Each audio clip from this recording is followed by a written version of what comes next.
Bien, jóvenes, muy buenas tardes con todos.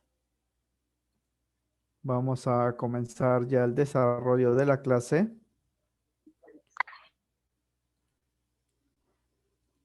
Como siempre, jóvenes, espero pues que todos se encuentren bien y por sus casas pues todo esté tranquilo, ¿no?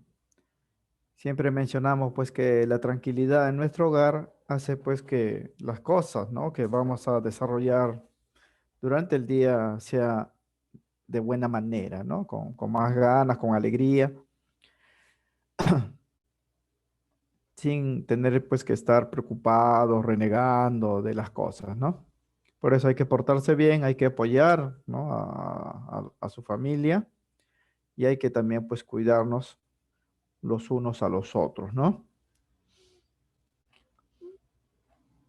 Bien, esta clase, jóvenes, nos toca desarrollar el tema número 12 correspondiente a los estados condensados de la materia. Vamos a empezar con esto, el estudio, pues, de los estados de agregación de la materia, ¿no? Vamos a ver el estado sólido, el estado líquido y el estado gaseoso. Aunque dentro de la química, pues, el que tiene mayor importancia es el estado gaseoso. Sin embargo, la materia, pues, que nos rodea, no solamente se presenta en estado gaseoso, sino también en estado sólido y líquido, y hay que conocerlos también, sobre todo en cuanto, pues, a sus propiedades, ¿no? Bien, sabemos, jóvenes, que la materia en la naturaleza, en nuestro planeta, se presenta pues en tres estados de agregación, que son el estado sólido, el estado líquido y el estado gaseoso. Y partiendo de esos tres estados se puede llegar bajo condiciones extremas a otros dos estados adicionales, ¿no? Que es el estado plasmático, que es el estado supercaliente, y el estado superfrío, ¿no? Que es el estado del supersólido o estado Bose-Einstein, se llama así, ¿no? Del supersólido, que es la materia pues a temperaturas cercanas al límite, ¿no? De baja temperatura, que es el cero absoluto. Pero esas condiciones no son pues ordinarias, ¿no? Son condiciones extremas que solamente se verifican pues en los laboratorios, ¿no? Es por eso que de preferencia vamos a estudiar pues a los estados que sí vamos o podemos manejar, que es el estado sólido, el estado líquido y el estado gaseoso. En esta clase vamos a ver dos de esos estados de forma conjunta. El estado sólido y el estado líquido, que en general, jóvenes, se conoce con el nombre de los estados condensados de la materia.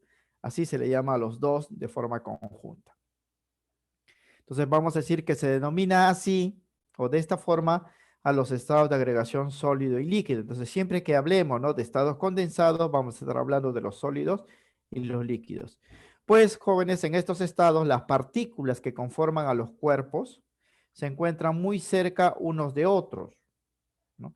Ya que las fuerzas de atracción, que son los enlaces que hemos visto, son iguales o mayores que las fuerzas de repulsión. Y ahí vamos a tener pues los sólidos y los líquidos, ¿no? Cuerpos cuyas partículas están muy cerquita unos de otros, por eso se dice que son estados condensados. Los estados condensados difieren, jóvenes, del estado gaseoso, que es un estado disperso, ¿no? El estado gaseoso es un estado donde las partículas están muy separadas unas de otros, ¿no? Son estados fluidos cuyas partículas se pueden movilizar con facilidad. Se diferencia el estado gaseoso de estos estados sólido y líquido que vamos a ver por las distancias de separación que hay entre las partículas que los conforman. Dichas distancias se encuentran en la siguiente proporción, ¿no? Vamos a indicar aquí la proporción de cómo están separadas las partículas en los sólidos, líquidos y gases, ¿no? En el estado sólido, ¿no?, la proporción de separación es de 1, en el estado líquido de 1,5 y en el estado gaseoso de 10. Esta es una proporción nada más, ¿ah? Significa, por decir, ¿no? Si tomamos como referencia un centímetro, en el estado sólido, entre partícula y partícula habría una separación de 1 centímetro, ¿no? Mientras que en el estado líquido sería 1,5 centímetros. En cambio, en el estado gaseoso sería la separación de 10 centímetros, ¿no? Hay bastante espacio entre partícula y partícula, ¿no? Es por eso que los gases se pueden comprimir porque si ustedes aplican una fuerza externa, una presión, pueden reducir esas distancias y hacer que el gas ocupe menos espacio. En cambio, los sólidos y líquidos ya no, ¿no? Las partículas están tan cercas una de otras que ya no se pueden reducir los espacios. Se dice que los sólidos y líquidos son incompresibles, no se pueden comprimir, a diferencia pues de los gases. Ya están pues comprimidos a su punto límite y por esa razón les vamos a llamar estados condensados. Bien, vamos a empezar, jóvenes, estudiando pues el estado sólido, ¿no? Los sólidos. A nuestro alrededor, jóvenes, encontramos muchos materiales que están en este estado, ¿no? En el estado sólido, pero la mayoría de ellos son mezclas, o sea, hay varios componentes, ¿no? Cuando hablamos del estado sólido en sí, vamos a referirnos, jóvenes, a los cuerpos sólidos que son puros. Vamos a hablar de los elementos químicos, ¿no? Como los metales, por ejemplo, que son sólidos, o algunos no metales como el carbono, ¿no? El azufre, que son sólidos, y muchos compuestos químicos, ¿no? Como el cloruro de sodio, que también es sólido, ¿no? O el azúcar, que también es sólido, ¿no?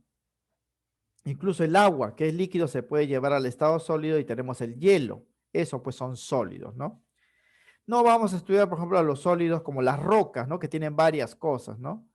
O de repente, pues, un tipo de plástico que está formado por varios componentes, ¿no? Que también se ve como sólido, pero en realidad, pues, no se puede clasificar porque aquí vamos a hablar de cuerpos puros, ¿no?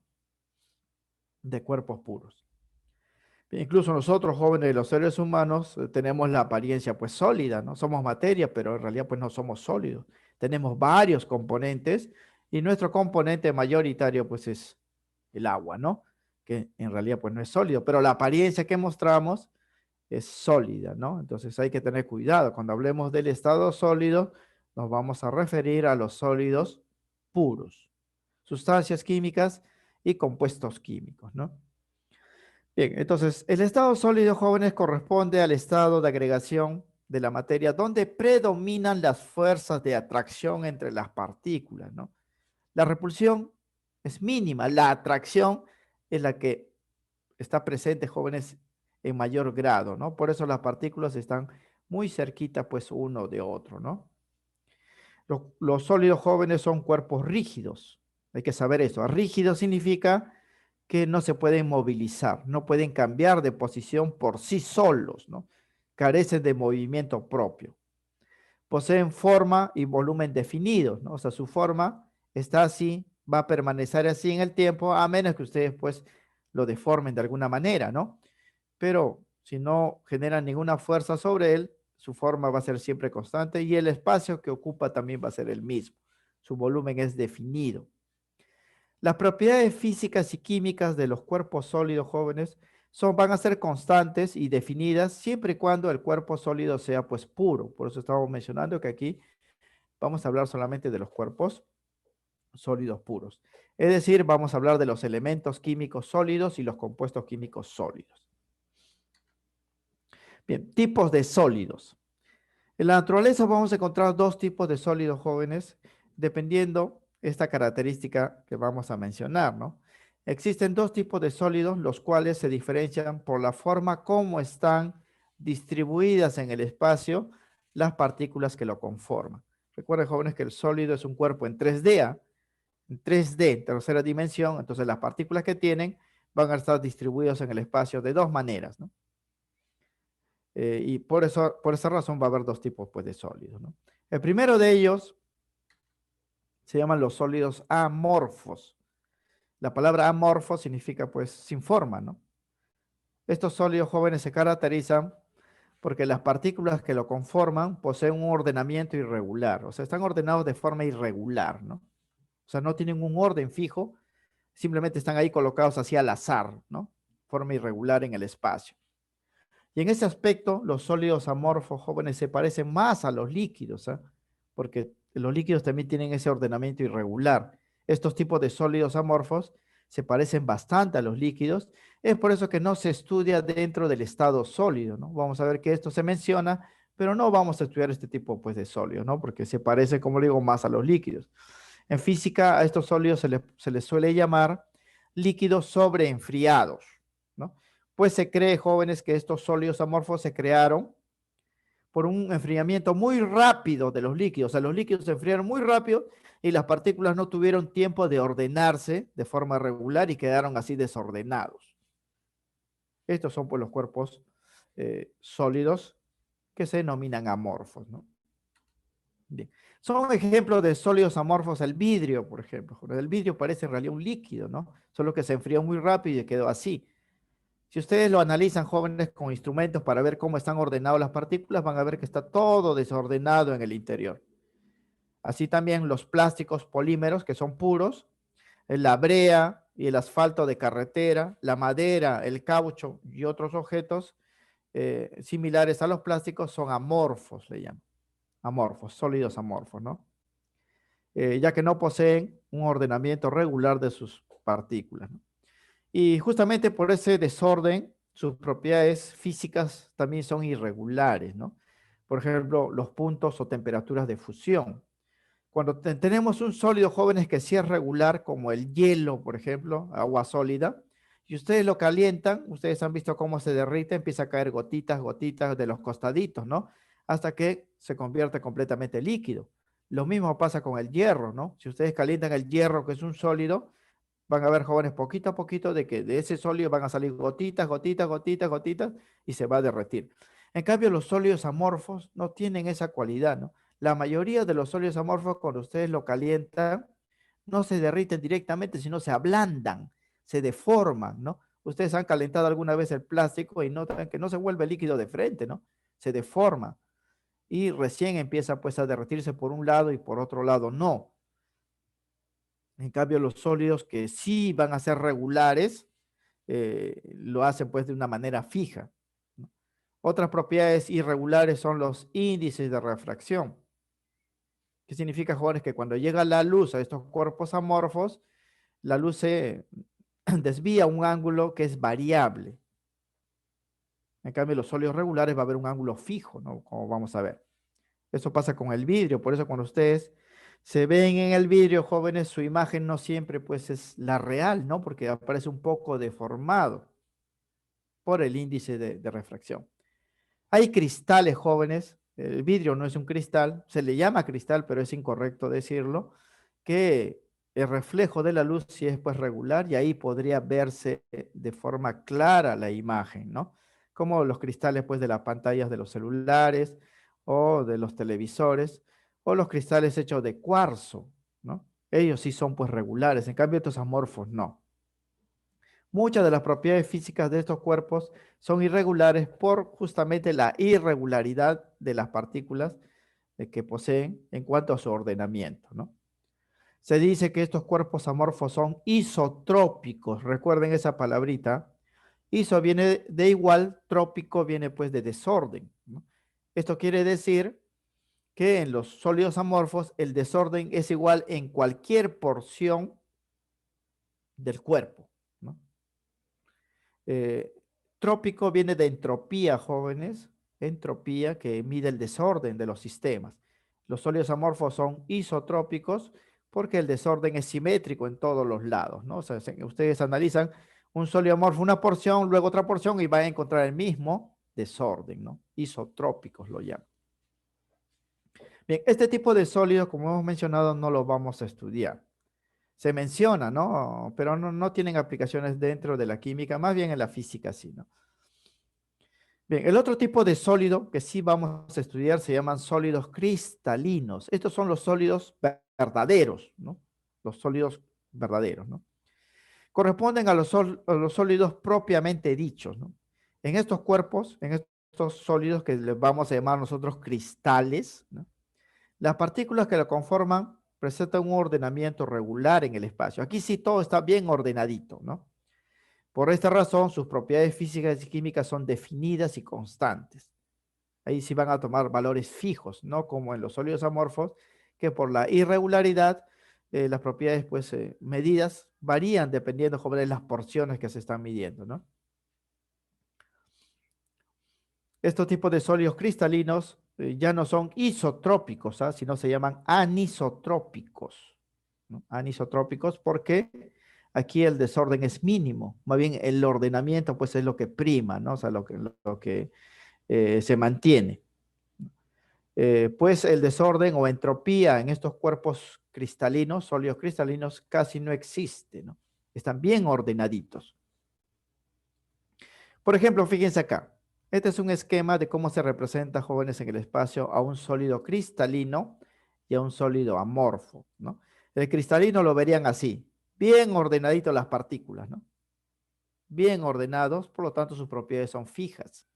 Esta es la visión, jóvenes, hacia la izquierda de la estructura de un sólido cristalino. Mientras que a la derecha pueden ver la disposición de las partículas en un sólido amorfo, ¿no? Noten el desorden, ¿no?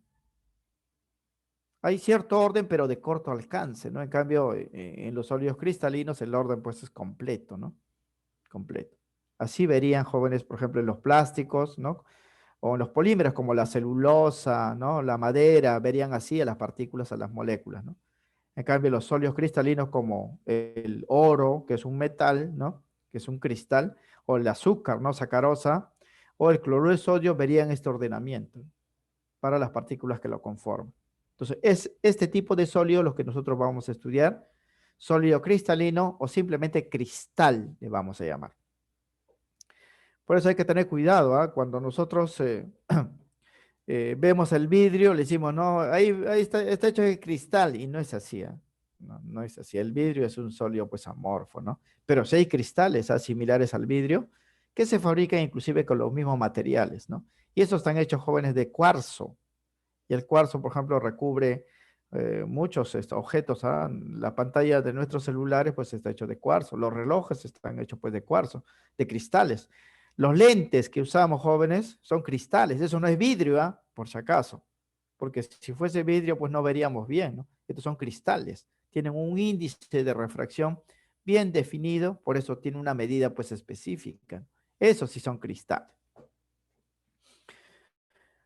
Bien, tipos de sólidos cristalinos. Como vamos a estudiar, jóvenes, a los sólidos cristalinos, vamos a diferenciar pues los tipos que podamos encontrar, y la diferenciación tiene que ver con esto, ¿no? Todos los sólidos cristalinos, en primer lugar, poseen un ordenamiento regular de sus partículas, ¿no? Las partículas están bien ordenaditas, pero existen diferencias en cuanto a los tipos de partículas que lo van a conformar. Las partículas que están dentro del sólido cristalino pueden ser de diferentes tipos, por eso los sólidos también van a ser cristalinos, van a ser diferentes tipos. Y también, jóvenes, las fuerzas que los enlaces que van a mantener unido a las partículas en el sólido cristalino va a diferenciarlos uno de otro, ¿no? En ese sentido, se van a tener 4 tipos de cristales o sólidos cristalinos, ¿no? Estos son el sólido iónico, ¿no? Que va a estar formado pues por compuestos iónicos, el sólido covalente, ¿no? Por átomos neutros unidos por enlace covalente, el sólido metálico y el sólido molecular. La diferencia entre ellos es por el tipo de partícula que vamos a encontrar en el interior y por los enlaces que los mantienen unidos. En cualquiera de estos casos, jóvenes, son cristales, ¿ah? Las partículas están bien ordenaditas, solamente son diferentes tipos de partículas.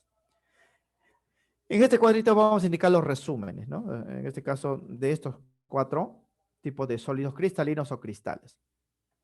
Aquí a la izquierda vamos a indicar las características y a la derecha o en la parte central podemos ver pues los tipos, ¿no?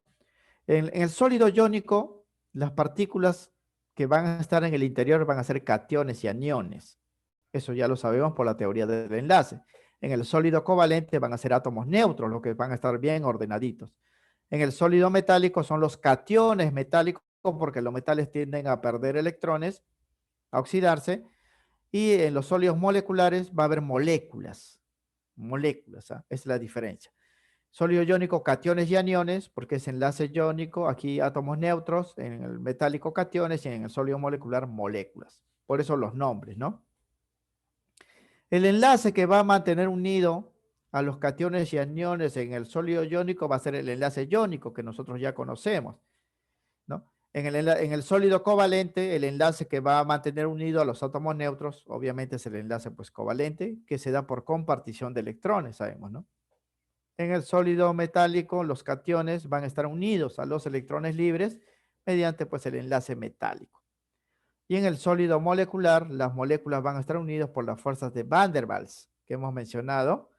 O sea, pueden estar unidos por el dipolo-dipolo, por el puente de hidrógeno o por la fuerza de London, que son las fuerzas de Van der Waals en general, ¿no? La fuerza de enlace en el enlace iónico es atracción electrostática, ya saben, porque hay cationes y aniones. En el sólido covalente, como son átomos neutros, la atracción es electromagnética. En el sólido metálico, la atracción también es electrostática, pero entre cationes y los electrones que fueron perdidos por estos. Y en el sólido molecular, la atracción es eléctrica debido a los polos opuestos de las moléculas, ya hemos mencionado. Punto de fusión. Todos estos sólidos jóvenes se pueden derretir, volver pues líquidos, ¿no? Por calentamiento, pero la temperatura que se emplea para lograr eso es variable. En los sólidos iónicos, su temperatura para derretirlos es alto, normalmente mayores a 400 grados centígrados, mientras que en el sólido covalente es muy alto, superan muchas veces los 1000 grados centígrados. En el sólido metálico, valores moderados, ¿no? Que pueden ser valores bajos como para algunos materiales como el cesio, si hablamos de metales, ¿no? O el galio, o el mismo mercurio que ya está líquido. Y para los sólidos moleculares, su temperatura para derretirlos es bajísimo, ¿no? Fácil de derretir, como el caso del hielo, ¿no? Que es un sólido molecular, o el azúcar que ustedes pueden calentar pues en sus cocinas rapidito, se derrite, ¿no? Se derrite comparado pues con un metal que no se derrite así nomás, o comparado con la sal, que es un compuesto iónico, o comparado pues con el carbón, que es un compuesto o un sólido covalente, ¿no? Sólido covalente. Entonces, de los cuatro, el que es más difícil de derretir, se requiere alta temperatura, es el covalente. Luego le sigue el iónico, luego el metálico y el más fácil de derretir.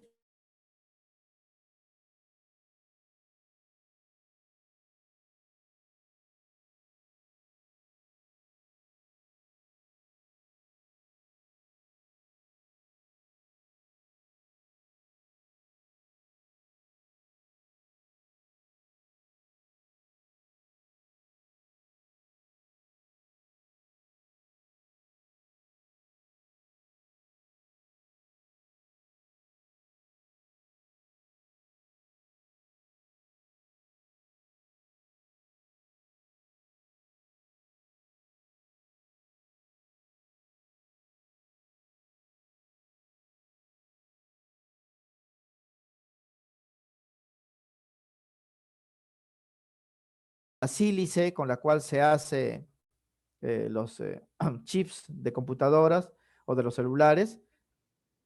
eh, eh, es un sólido covalente porque está unido por átomos no metálicos, ¿no? Lo mismo que el boro, este compuesto carbono-silicio que se llama carborundum, ¿no? También es covalente, ahí van a ver puro átomos de carbono y silicio, todos unidos por compartición de electrones. Este compuesto también llamado nitruro de aluminio o la sílice, silicio 2, conocido como el cuarzo. En todos ellos vamos a encontrar puro átomos neutros unidos por compartición de electrones, enlace covalente. Ejemplo de sólidos metálicos, todos los metales jóvenes son cristales, ¿eh? Por si acaso, todos los metales, excepto el mercurio pues es líquido, ¿no? Ahí no podemos hablar de sólido, ¿no? Es líquido. O sea, el oro es un cristal metálico, ¿no? La plata es un cristal metálico, el hierro es un cristal metálico, el cromo es un cristal metálico. Todos los metales son cristales. Y los sólidos moleculares están formados por moléculas, como el hielo, que es el agua sólida, la glucosa, jóvenes, que es un azúcar simple, la sacarosa o azúcar de caña, el hielo seco, ¿no? Que utilizan los heladeros, ¿no? Para mantener, pues, fríos sus helados, o la naftalina, ¿no? Que es la cual se hacen los aromatizantes de baño, ¿no? Son sólidos moleculares porque ahí hay moléculas que están unidos por la fuerza de Van der Waals, por la fuerza de Van der Waals. Hay que recordar entonces este resumen para los ejercicios. Esto también está, jóvenes, en el resumen que se le entrega semanalmente a ustedes para que lo transfieran a su cuaderno, ¿ah? Por si acaso, su cuaderno físico, ¿no? La intensidad, jóvenes, de las fuerzas de enlace de estos sólidos van a ser responsables de las propiedades físicas, ¿no? De los sólidos. Como por ejemplo, si ustedes le preguntan, tengo estos cuatro sólidos, ¿no? ¿Quién es más difícil de derretir o fundir? ¿O cuál es el que posee mayor temperatura de fusión? Van a decir esto, ¿no? El covalente, se requiere mayor temperatura para derretirlo. Luego le sigue el iónico, luego el metálico y por último el molecular. ¿Por qué? Porque el enlace molecular es el más débil de todos, ¿no? Y es más fácil de separar, de romper, de convertir a líquido. Otra propiedad, la presión de vapor. Estos sólidos jóvenes también se vaporizan, ¿ah? Y generan una presión. Los que se vaporizan más rápido son los sólidos moleculares, ¿no? Como la naftalina, por ejemplo, o el hielo seco, ¿no?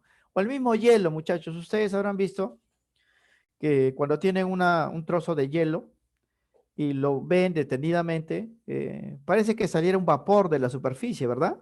¿Sí o no? Ven una especie de vapor. Ese cambio de estado de sólido a vapor se llama sublimación, ¿no? Se llama sublimación. Y el vapor que sale ejerce una presión llamada presión de vapor. El valor es más alto en los sólidos moleculares porque fácilmente se vaporizan. Luego le sigue el covalente, el metálico y el que menos se vaporiza es el iónico. Estos órdenes hay que recordar para los ejercicios. Y la facilidad de sublimación. ¿Quiénes subliman o pasan directamente a la forma de vapor más fácil? Primero el molecular, como la naftalina que hemos dicho, ¿no? Es un sólido con la cual se hacen los aromatizantes de baño, lo ponen, luego ustedes regresan al baño una semana, 2 semanas y ya desaparece. No se vuelve líquido, solito se vaporiza, ¿no? Eso se llama sublimación. Luego el covalente, el metálico y el más difícil de sublimar es el iónico. Y estos órdenes jóvenes dependen de la fuerza de enlace, pues, porque aquí hay diferentes tipos de enlace, ¿no? Enlace iónico, covalente, metálico y enlace de Van der Waals, ¿no? Enlace molecular. Entonces las propiedades van a depender pues de la intensidad de estos enlaces. Más fuerte el enlace, más débil el enlace va a definir las propiedades, ¿no? Bien. Eso, jóvenes, en general, porque nosotros pues no vamos a dar muchos detalles de estos estados, ¿no? El que vamos a ver con detalle sí es el estado gaseoso, pero aquí es importante reconocer esas propiedades, ¿no? ¿Qué es el estado sólido? ¿Cuántos tipos de sólidos existen? Sólido amorfo, sólido cristalino. ¿Qué variedad de cristales se conocen? Cristal iónico, cristal covalente, cristal metálico, cristal molecular y qué propiedades pues tienen, ¿no? Ejemplos de sólidos cristalinos y su estructura. Hay 4 tipos de sólidos, hemos dicho cristalinos, y lo podríamos visualizar de esta manera. Por ejemplo, miren, ¿ah? Estas sales son sólidos iónicos. Cloruro de cesio, sulfuro de zinc, fluoruro de calcio. Así lo vemos, jóvenes, en forma pues macroscópica, ¿no? O sea, en los laboratorios, porque las sales son pues materiales sólidos que forman cristales, pequeñitos cristales, ¿no? Pero son cristalinos. Y estructuralmente lo veríamos así. Las partículas que lo constituyen están bien ordenaditos. Y como aquí hay cationes y aniones, la atracción que los mantiene juntos es el enlace iónico, pues, ¿no? Así se verían, jóvenes, si pudiésemos visualizar las estructuras de este tipo de sólido que se conoce como sólido iónico. En los problemas, ¿cuándo yo puedo reconocer que un sólido es iónico?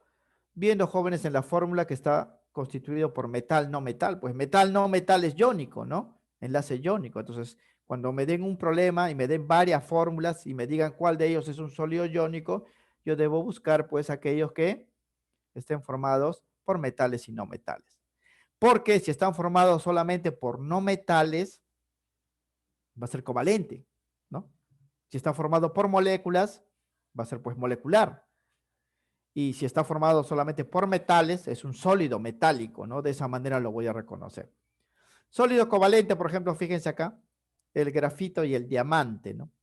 Este es el carbón negro, con la cual pues se hacen la mina de los lápices, se utiliza en escritura. Y este es el carbón pues transparente, ¿no? El diamante. Sus estructuras son así, también bien ordenaditos, y todas las esferitas que pueden ver ahí son átomos de carbono, átomos neutros unidos por enlace covalente. No hay acá moléculas, ¿ah? Todos son átomos unidos pues por enlace covalente. Otro ejemplo es esto de acá, el oro, ¿no? El oro es un sólido pues metálico, donde si pudiésemos ver a los átomos estarían ordenados así, de forma bien compacta, bien ordenadita, ¿no? Sólido metálico. O sea, siempre que veamos un metal, vamos a decir, ese es un cristal metálico, pues, ¿no? Ahora, acá se le ha coloreado, jóvenes, de dorado. No vayan a pensar pues que el oro es dorado porque sus átomos también son dorados, ¿no? No es así, ¿no? Los átomos no tienen colores, ¿no?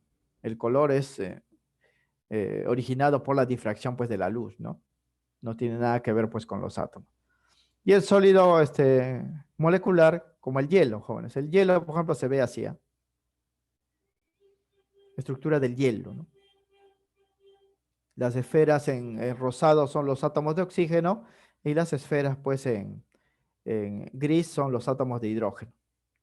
H2O, ¿no? Ahí están enlazados formando una estructura cristalina, ¿no? En el hielo. Ahí hay enlace por puente de hidrógeno, como ya sabemos, en el hielo. Estos son ejemplos, hay muchos más, ¿no?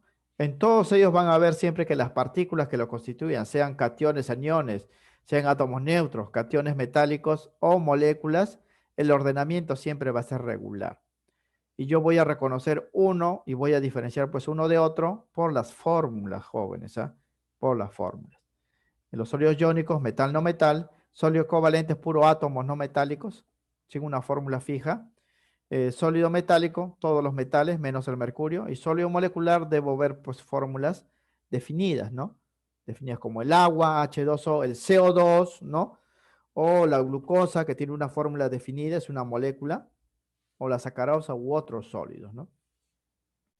Bien, eso es lo básico que tenemos que conocer, jóvenes, sobre el estado sólido. El otro estado de agregación que vamos a ver en esta clase corresponde pues al estado líquido. El estado líquido. Bien. El estado líquido, jóvenes, corresponde al estado de agregación de la materia donde las fuerzas de atracción y repulsión se encuentran casi en equilibrio. Recuerden que en los sólidos predomina la atracción, pero en los líquidos hay casi un equilibrio, o sea, las fuerzas de atracción y repulsión son casi iguales. Por lo que los cuerpos líquidos se caracterizan por ser fluidos. Ellos sí se pueden mover. Ustedes jóvenes liberan un líquido de su recipiente y se va a mover, se va a desplazar.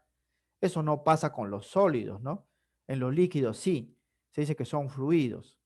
Se pueden movilizar, aunque de forma limitada, pues, ¿no? O sea, no pueden avanzar tampoco mucho, ¿no?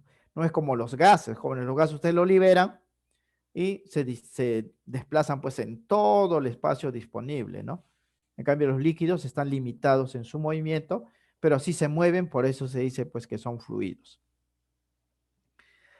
La forma de los líquidos, ya sabemos, jóvenes, que es variable, ¿ah? Porque si ustedes, como los líquidos son fluidos, lo ponen en un recipiente, se va a adaptar a la forma de recipiente, ¿no?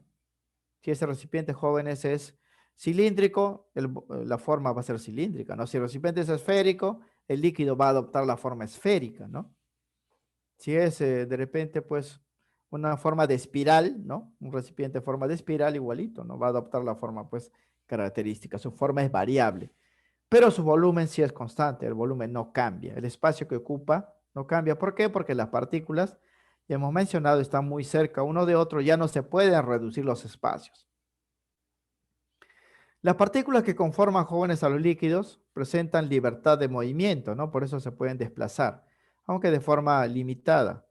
Y eso va a depender también de la intensidad de la atracción de los enlaces, ¿no? Que van a mantener unidas las partículas. Si los enlaces son bastante fuertes, las moléculas de los líquidos se van a mover lentito, jóvenes, o se van a desplazar distancias cortas. Pero si la fuerza pues es débil, las moléculas fácilmente se pueden separar uno de otro y se van a desplazar grandes distancias, ¿no? Las propiedades físicas entonces de los líquidos van a depender de la intensidad de cómo se están atrayendo pues las partículas que lo conforman. ¿Qué líquidos conocemos, muchachos? ¿No? Aquí la pregunta, ¿por qué sólidos? Pues hay varios, ¿no? Hemos mencionado los cristales, ¿no? Metálicos, ¿no? Los cristales iónicos, ¿no? Los cristales, covalentes, los cristales moleculares, pero los líquidos de repente, pues no los conocemos mucho, ¿no? Porque el líquido más conocido que nosotros tratamos es el agua, pero ¿el agua será el único líquido? No es así, ¿no? Hay muchos líquidos, jóvenes, tanto orgánicos como inorgánicos, ¿no? Dentro de los inorgánicos, por ejemplo, tenemos pues el alcohol, ¿no? Que también es líquido, ¿no? El alcohol, que también es líquido, ¿no? O tenemos, por ejemplo, el mismo mercurio, ¿no? Que también es líquido, ¿no? El mercurio también es líquido. ¿no? O otros líquidos, pues como los ácidos, ¿no? El ácido sulfúrico, que también es líquido, ¿no? Y otras sustancias más. Pero aquí también, jóvenes, cuando hablamos de líquidos, tenemos que hablar pues de sustancias puras, ¿no? O sea, de materia pura. Porque uno puede decir, profesor, la sangre también es líquido, ¿no? Pero la sangre no es pura, pues. ¿Por qué es líquido la sangre? Porque tiene agua, pues, ¿no? Entonces ya estamos mencionando al agua, o sea, no podemos mencionar la sangre como un líquido aparte, ¿no? Lo mismo, profesor, el agua de mar, pues tiene agua, ¿no? Por eso es líquido. No es un líquido distinto, pues, al agua, ¿no? O una gaseosa, ¿no? Una gaseosa también está en estado líquido porque tiene agua, jóvenes, ¿no? Pero aparte, otros líquidos de ellos que podamos conocer, esa es la pregunta. En la parte de química orgánica también hay muchos líquidos, ¿no? Como los aceites, por ejemplo, ¿no? Los aceites que pues, son líquidos, ¿no? Los disolventes orgánicos como la benzina, ¿no? La acetona, ¿no? La misma gasolina o el querosene son líquidos, ¿no? Que no son pues agua, ¿no? Son sustancias líquidas. Hay muchos líquidos, pero nosotros pues no los conocemos, ¿no? Y estos líquidos tienen diferentes propiedades y las propiedades van a depender, jóvenes, de cómo y con qué intensidad se estén atrayendo las partículas que lo constituyen. Y eso van a definir pues las propiedades. Y vamos a tratar aquí, jóvenes, en esta clase, 4 propiedades físicas de los líquidos que preguntan en los exámenes de admisión. El primero de ellos se llama la presión de vapor. Ya sabemos, jóvenes, que todos los líquidos se evaporan. Y cuando se evaporan, generan una presión que se llama presión de vapor. Ojo, jóvenes, que aquí hay que tener cuidado con la terminología. Cuando un líquido pasa al estado gaseoso, el cambio de estado se llama vaporización. Vaporización porque el líquido se convierte en vapor. No es lo mismo que evaporación, ¿ah? Vaporización y evaporación no son cosas iguales. La vaporización ocurre a una temperatura fija, mientras que la evaporación ocurre a cualquier temperatura, ¿no? Por ejemplo, si usted le pregunta, ¿no? ¿A qué temperatura el agua se convierte en vapor? A cualquier temperatura, pues, ¿no? A cualquier temperatura. Por eso hasta en invierno, jóvenes, secan la ropa porque el agua líquida de la ropa se convierte pues en vapor. Pero si le dicen, pues, ¿a qué temperatura se vaporiza completamente el agua?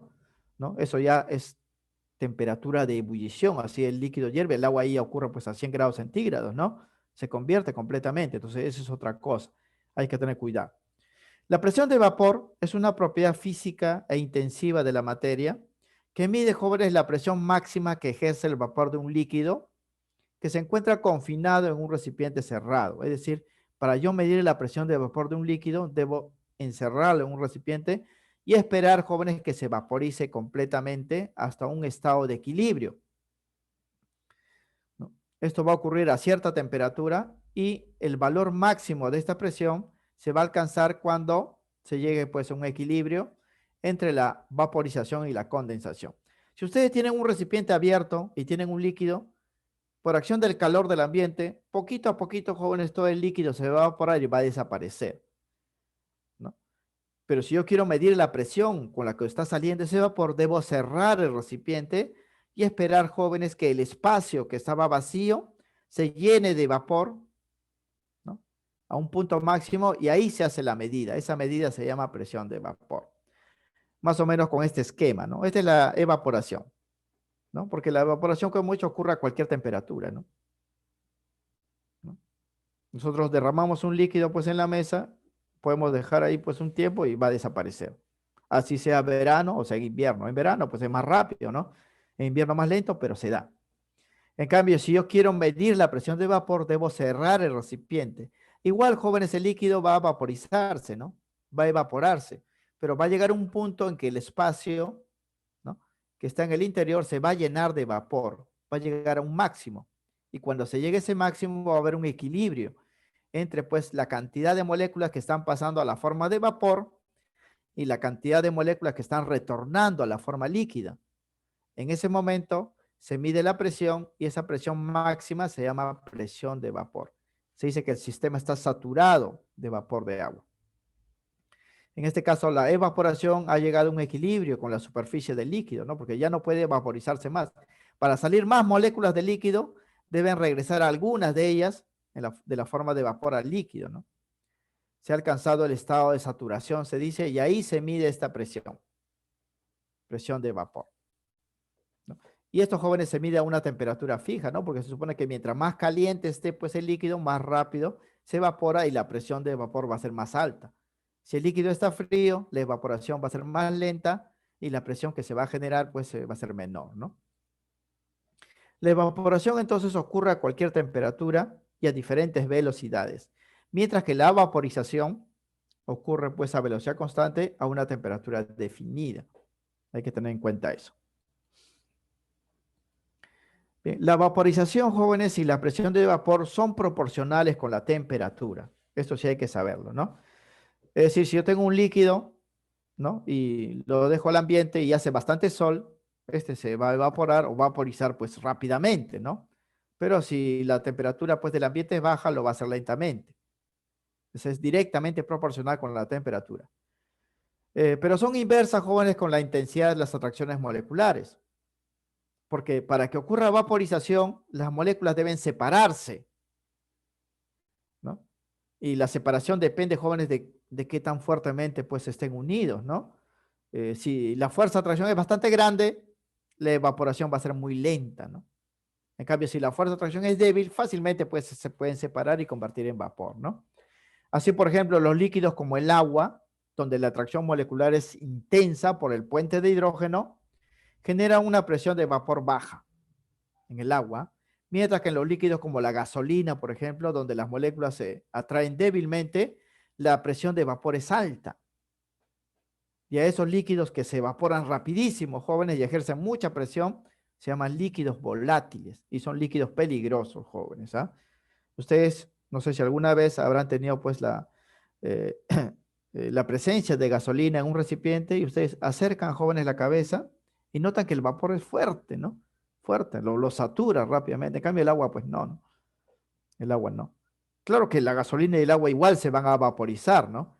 Por efecto de la temperatura, pero los que generan mayor presión de vapor y se vaporizan más rápido son aquellas donde las moléculas se atraen débilmente, ¿no? Algunos, inclusive jóvenes, líquidos son tan volátiles que ustedes los derraman y rapidito se secan, ¿no? Como los alcoholes, ¿no? Ustedes echan alcohol, jóvenes, en la mano, se soban un ratito y ya, se secó, ¿no? En cambio el agua, no, el agua, pues ustedes se mojan y si quieren secarlo tienen que, pues, una toalla, ¿no? O con su ropita o con un papel higiénico, ¿no? Pero el alcohol no, el alcohol se echan un poquito, ya se soban y listo, ¿no? ¿Por qué? Porque en el agua la atracción es más fuerte, es más difícil de vaporizar, en el alcohol la atracción es menos fuerte y es más fácil, pues, de vaporizar. Hay algunos inclusive que al instante, jóvenes, se secan, ¿no? Como un líquido llamado el tetracloruro de carbono, que se utiliza en un proceso pues bastante común, que se conoce como el lavado en seco. No sé si han escuchado eso, ¿no? Lavado en seco, ¿no?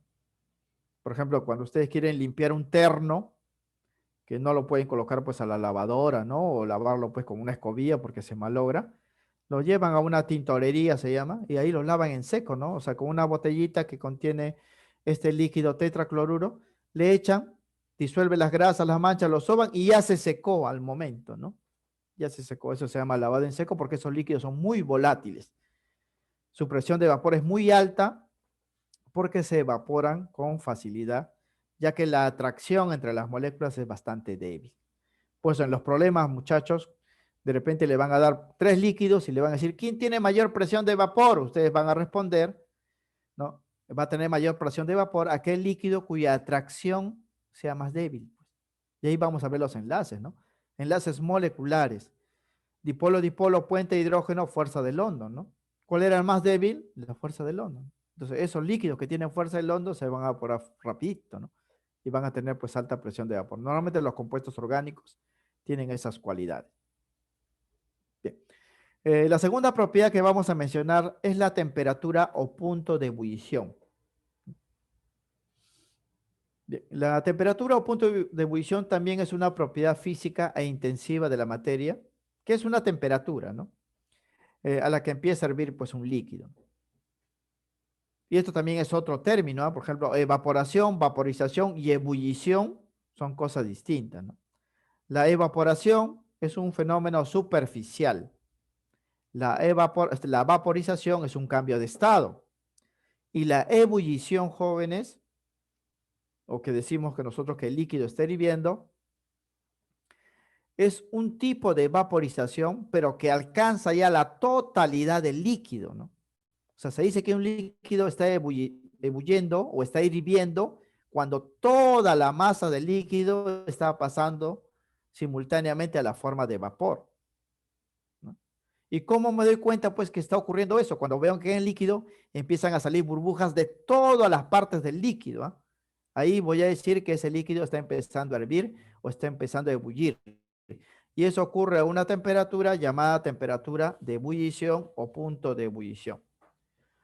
Y eso, jóvenes, también ocurre cuando se establece un equilibrio, ¿no? Entre la presión del vapor que está saliendo con la presión del aire de afuera, ¿no? Porque esa presión del aire frena la salida de vapor. Pero a una temperatura dada, el vapor sale con tanta fuerza que equilibra la fuerza exterior y el líquido empieza pues a hervir. Y esto lo veríamos así, ¿no? Fíjense esta imagen. ¿No? Esto es ebullición, jóvenes, ¿ah? Cuando ya empieza a vaporizarse toda la masa del líquido, no solamente la superficie, cuando solamente se evapora la superficie o cuando vemos vaporización en la superficie, esto se llama pues evaporación, ¿no? Pero aquí no, esto es ebullición, cuando ya todo el cuerpo del líquido está vaporizándose completamente, ¿no? Y esto se alcanza a una temperatura y se llega, jóvenes, en un tiempo determinado, ¿ah? Porque no vayan a pensar que ustedes ponen pues el agua en su cocina, prenden y ya va a hervir, ¿no? Tiene que pasar cierto tiempo, ¿no? Porque debe llegar a cierta temperatura donde la presión de vapor que sale se equilibre con la presión externa, que es la presión atmosférica, ¿no? Claro que en algunos lugares, jóvenes, se puede cerrar esto y hacer que la presión sea más alta, cosa que el líquido va a tardar más tiempo pues en hervir y lo va a hacer a mayor temperatura, como esos aparatos llamados las ollas de presión, ¿no? Las ollas de presión. Se hace, jóvenes, que la presión interna sea más alta y el agua ya no hierve a 100 grados centígrados, como es lo normal, sino hierve a 150, a 130, a 140 grados centígrados, ¿no? Y el agua, jóvenes, está tan caliente, ¿no? Que los alimentos se cocen en un ratito, ¿no? Pues en las ollas de presión los alimentos pues se cocen rapidísimo, ¿no? ¿Por qué? Porque el agua no está como en las cocinas, ¿no? Hirviendo solamente a 100. En esas ollas está hirviendo pues a 150, 160, ¿no? Grados centígrados. Esa temperatura a la cual se alcanza esa eh, eh, vaporización completa se llama temperatura de ebullición.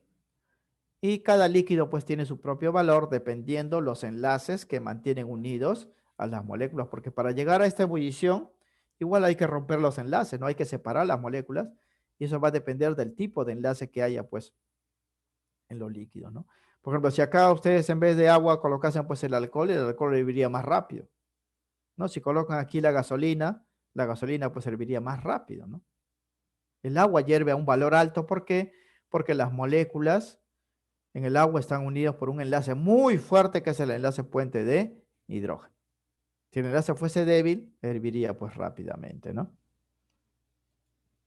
Bien, la temperatura se mantiene fija, jóvenes, acá hasta que la totalidad del líquido pasa a la forma de vapor.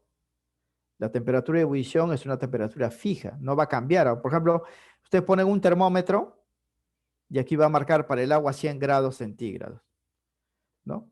Así pase 1 hora, 2 horas, 3 horas hirviendo, la temperatura va a ser la misma, ¿no? Claro que poco a poco el agua va a ir disminuyendo porque se está evaporando, se está vaporizando, ¿no? Pero así queda una gotita, jóvenes, esa gotita va a seguir estando a 100 grados centígrados. No va a cambiar la temperatura hasta que la totalidad pues, del líquido pase a la forma de vapor. Y eso ustedes también en física lo ven en el capítulo pues de calorimetría, ¿no? Porque ahí hablan pues del calor de cambio de fase, ¿no? El calor absorbido, calor ganado, ¿no? Y el calor de cambio de fase no lleva pues en su ecuación una temperatura porque la temperatura es constante, ¿no?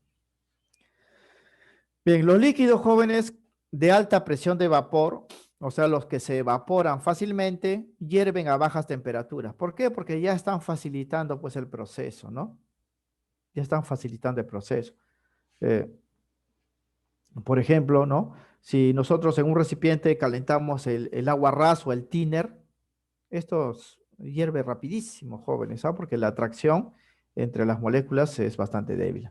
Claro que no lo hagan, jóvenes, porque el tiner y el aguarrás son compuestos orgánicos, tienen carbono, se pueden quemar, son combustibles, ¿no?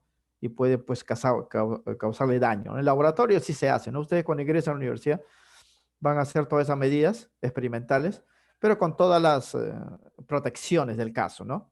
En casa pues no van a hacer eso, ¿no? Es como si dicen ustedes, voy a calentar gasolina, no, pues eso sería algo muy malo, ¿no? Porque la gasolina pues es combustible, se quemaría, ¿no? Toda su cocina. Pero en los laboratorios sí se prueba que la gasolina hierve a bajísimas temperaturas, jóvenes, comparados con el agua que llega hasta 100, ¿no?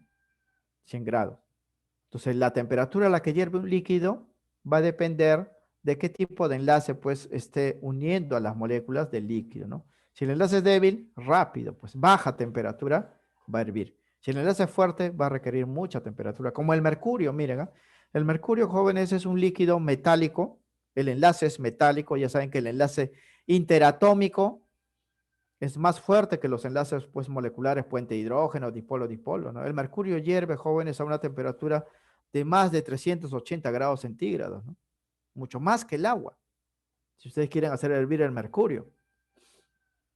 ¿Por qué? Porque se requiere mucha temperatura, porque el enlace metálico que une los átomos de mercurio es mucho más fuerte, jóvenes, que el puente de hidrógeno. Que el puente de hidrógeno, ¿no? O sea, la temperatura a la cual va a hervir un líquido va a depender de la atracción, pues, que haya entre las partículas del líquido, ¿no? Bien, tercera propiedad se llama la viscosidad. Los líquidos jóvenes y todos los cuerpos en general experimentan esta propiedad llamada viscosidad, pero aquí vamos a aplicarlo pues a los líquidos, ¿no? Cuando hablamos de viscosidad o de que algo es viscoso, se nos viene pues a la mente un líquido parecido pues a la miel, ¿no? A la goma, ¿no? Que se mueve lentamente, o algunos aceites, ¿no? Que se desplazan lentito. Eso se llama viscosidad. Físicamente se define de esta manera, ¿no? Es una propiedad física e intensiva que mide, jóvenes, la resistencia que ofrecen los cuerpos, ¿no? En este caso los líquidos, a fluir. La viscosidad es la resistencia a moverse de los líquidos, a desplazarse de un lugar a otro, a ser liberado de sus recipientes. Se dice que un cuerpo líquido es viscoso si cuando ustedes lo liberan se mueva lentito, lentito, ¿no? Se desplaza lentito. Los líquidos como la miel que hemos mencionado, la goma, son viscosos, pues se desplazan de forma lenta, a diferencia de los líquidos como el agua y la gasolina que se desplazan pues muy rápido, ¿no? El agua y la gasolina pues son cuerpos fluidos cuya viscosidad es baja, pero también tienen viscosidad, ¿no? En cambio la miel, la goma, los aceites son más viscosos porque se mueven lentamente, ¿no? Entonces recuerden, jóvenes, que la viscosidad mide la resistencia, no mide la fluidez, mide la resistencia a moverse. Pues vamos a decir que un líquido tiene mayor viscosidad si se mueve lentamente, ¿no? O viceversa, ¿no? Si observamos que un líquido se mueve lentamente o a velocidad muy lenta, entonces voy a decir que ese líquido es viscoso. Lo opuesto a viscoso es fluido, su antónimo, por si acaso, ¿no? Viscoso, fluido, ¿no? Recuerden eso. Bien, por ejemplo, fíjense esto. Miren, aquí tenemos 5 muestras de 5 líquidos y están siendo vertidos de sus recipientes a otro. Noten, jóvenes, pues, cómo fluyen, ¿no? El primero fluye pues más rápido, el segundo un poco más lento, el tercero un poco más lento, el cuarto más lento y el quinto, jóvenes, es tan viscoso que prácticamente permanece pues pegado al recipiente y es muy difícil sacarlo pues de ahí, ¿no? Sacarlo de ahí. Estas medidas que ven abajo son medidas de viscosidad eh, a, a diferentes temperaturas. Normalmente se utiliza una temperatura, un intervalo de temperatura eh, utilizado pues con un aparato, ¿no? Particular que se conoce como el viscosímetro. Entonces, de estos 5 líquidos podemos decir pues que el último es el más viscoso. El primero sería el más fluido. ¿no? La viscosidad mide esa resistencia, ¿no? Bien, la viscosidad, jóvenes, o resistencia a fluir, tiene que ver también con la intensidad de las atracciones moleculares, ¿no? Si las moléculas se atraen muy fuerte, esto hace, jóvenes, que las moléculas permanezcan juntitas y no quieran pues separarse, no quieran moverse. Por eso las moléculas, ¿no?, que tienen pues atracciones intensas casi no se separan del resto, casi no fluyen, no se desplazan. Eso pasa, por ejemplo, para cuerpos líquidos cuyas moléculas son enormes, gigantes, ¿no? Como los aceites pesados, por ejemplo, como la miel, ¿no? Moléculas son grandes. En cambio, cuando las moléculas son pequeñas, la atracción es menos y el cuerpo sí puede fluir, como el caso del agua, ¿no?, y la gasolina. Pero cuerpos grandes, ¿no?, como la miel, la goma, ¿no?, que prácticamente son polímeros, las moléculas son tan grandes que la atracción es tan intensa que se desplazan lentamente, ¿no? Por lo que la viscosidad se reduce, jóvenes, al aumentar la temperatura, ¿no? ¿Qué pasaría si estos 5 líquidos yo los caliento, ¿no? Si los caliento van a moverse más rápido. ¿Por qué? Porque al calentar estamos, entre comillas, aflojando los enlaces, ¿no? Estamos reduciendo la atracción y las moléculas ahora sí se pueden separar uno de otros y pueden moverse. Se dice entonces que la viscosidad disminuye con la temperatura. O sea, el líquido se hace menos viscoso si está más caliente. En cambio, la viscosidad aumenta cuando enfrían el líquido se vuelve más lentito, ¿no? Si lo calientan, disminuye. Y aquí hay que tener un poco de cuidado, jóvenes, porque aquí tienden a confundirse, ¿no? Cuando un líquido se calienta, se vuelve más fluido. Pero ¿qué pasa con la viscosidad? La viscosidad no aumenta, más bien la viscosidad disminuye, ¿no? Porque la viscosidad es la resistencia a fluir. Si hay menos resistencia, menos viscoso, pues, ¿no? ¿Y cómo se logra menos resistencia? Calentando pues el líquido, ¿no? Por eso la viscosidad y la temperatura son inversamente proporcionales. No es como la presión de vapor. Si yo caliento, más vapor, más presión, ¿no? Son directamente proporcionales. Pero la viscosidad con la temperatura son inversos, porque si uno aumenta, el otro disminuye, ¿no? Disminuye. Bien. La viscosidad en los laboratorios, muchachos, se mide con instrumentos llamados los viscosímetros, ¿no? Son aparatos para medir las velocidades a las cuales se desplazan, ¿no?, los líquidos. Siendo el más común el viscosímetro de Ostwald. Es un aparatito en forma, jóvenes, de un tubo en forma de U, ¿no? Tubo de vidrio en forma de U, donde se mide pues el desplazamiento, ¿no?, de los líquidos durante cierto tiempo. La unidad de viscosidad es el poise, así se llama, poise, y se utilizan sus múltiplos, ¿no? El centipoise, el milipoise, ¿no? Estas unidades del poise y sus múltiplos expresan, jóvenes, desplazamiento de masa. O sea, nos indica pues cuántos gramos de líquido se han desplazado pues cierta longitud durante cierto tiempo, ¿no? Es así. En los problemas no vamos a calcular obviamente pues la viscosidad, ¿no?, en cuanto a su medida. Le pueden dar, obviamente, ¿no?, el valor. Mientras más grande sea el valor, más viscoso, pues, más lento se mueve, ¿no?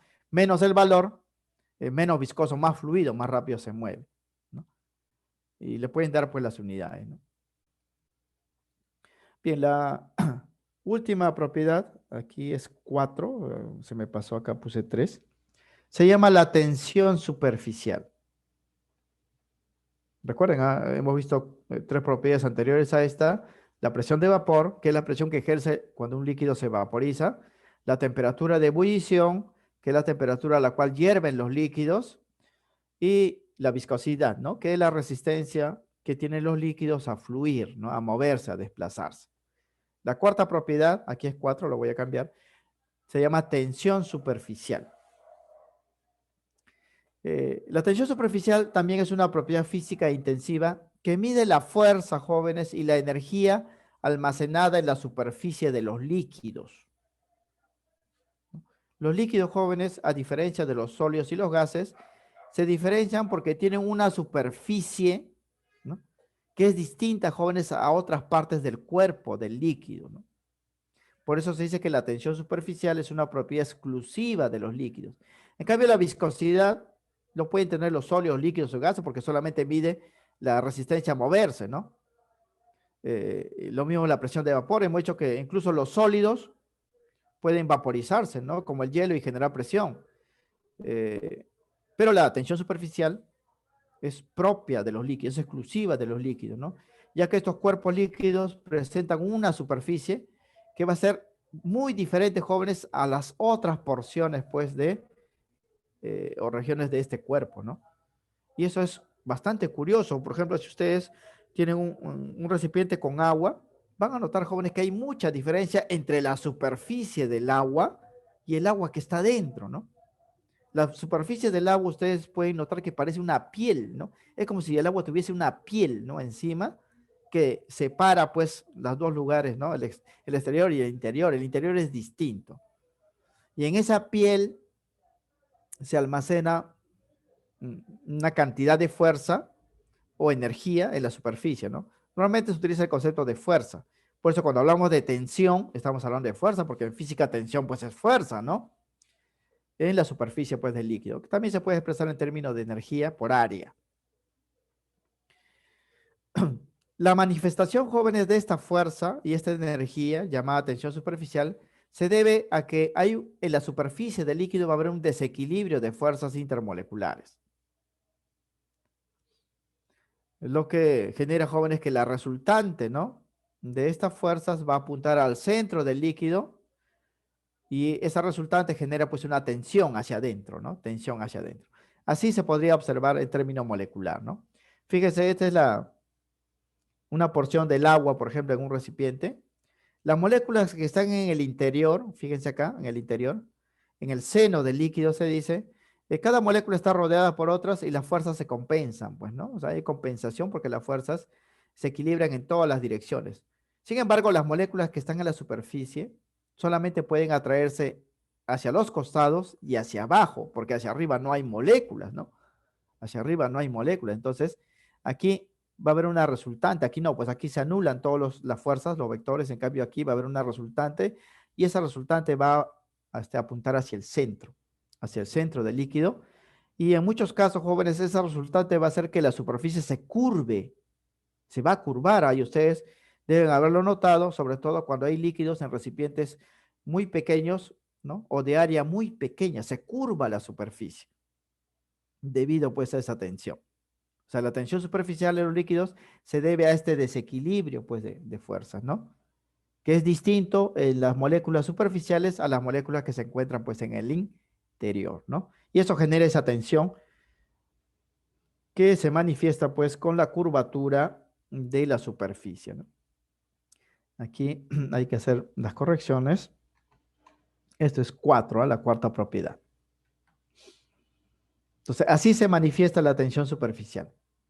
Y esto no pasa, jóvenes, con los sólidos, pues, y los gases, ¿no? Los gases, cualquier porción del gas, pues, es idéntica al resto, ¿no? En los sólidos igualito, la superficie no se distingue, pues, del centro, ¿no? En cambio, en los líquidos sí hay una diferencia, pues, entre la superficie y el exterior, y esa diferencia se debe a esta tensión, a este desequilibrio de fuerzas, ¿no? Desequilibrio de fuerzas. Mientras más fuertes se atraigan las moléculas, mayor tensión va a haber, jóvenes, ¿ah? Mayor tensión.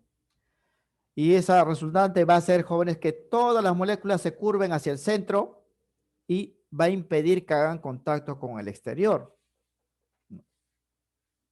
Y es por eso que los líquidos que tienen alta tensión superficial casi no hacen contacto, jóvenes, con el exterior. Son líquidos que no mojan, ¿no? Porque la fuerza de atracción es tan fuerte, jóvenes, que todas las moléculas prefieren unirse hacia el centro que hacer contacto con los materiales, ¿no? Es el caso de mercurio.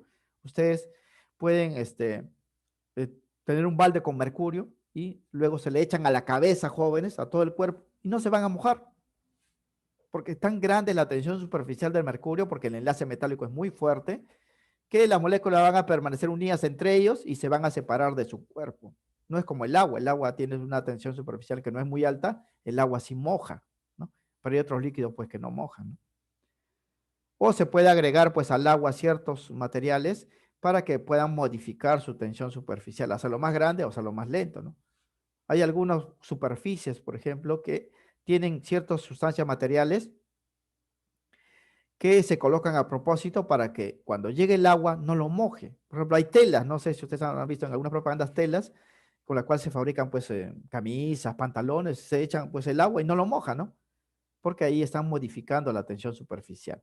Pero la tensión superficial genera esto, esta fuerza almacenada en la superficie que tiende a curvar pues a la superficie y puede hacer, jóvenes, que esta superficie soporte el peso inclusive pues de algunos cuerpos pequeñitos, ¿no?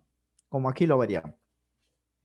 Este desequilibrio de fuerzas curva la superficie del líquido generando un área mínima, ¿no? O sea, lo que se busca es generar un mínima área, pues solo curva. Y genera pues también una especie de piel del líquido, ¿no? Porque el líquido parece que tuviera una piel, ¿no? Que puede resistir el peso de cuerpos pequeños sin romperse. Además, son responsables pues de la forma de las gotas. Ustedes habrán notado que siempre las gotas son esféricas. ¿Por qué? Porque como prácticamente toda la gota, ¿no? Está pues en superficie hacia el exterior, se ha curvado, pues, ¿no? Se ha curvado debido a la tensión superficial y ha generado pues una esfera. Claro que a nivel pues de la Tierra, esas gotas no son perfectas esferas por la gravedad, ¿no? Pero si ustedes ven, buscan en YouTube algunos videos, jóvenes, cómo son las gotas en el espacio, por ejemplo, la Estación Espacial Internacional, ¿no? Como los astronautas juegan con los líquidos, ahí las gotas son perfectas esferas, ¿no? Porque la gravedad pues es casi nula.